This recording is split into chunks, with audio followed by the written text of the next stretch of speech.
គឺជាវាសនានៃបងបានជារៀមបងចងក្តីស្នេហាណាថ្លៃសូមអូនមេត្តារក្សាឲ្យនៅមានន័យលូងត្រាយើងខ្សែជីវិតបង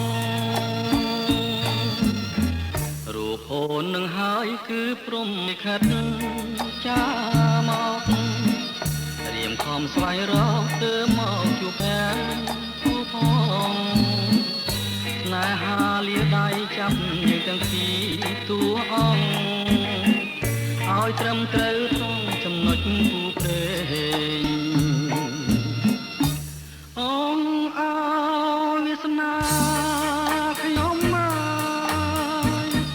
ធ្វើមិនខ្លាយឲ្យនាងជាសំលេងថាស្រីមានរូបស្រស់ក្មេង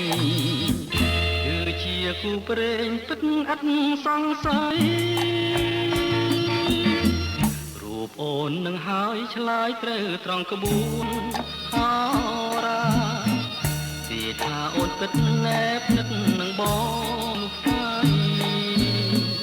ទទួលបងទៅមិនខំទេពើមានថ្លៃ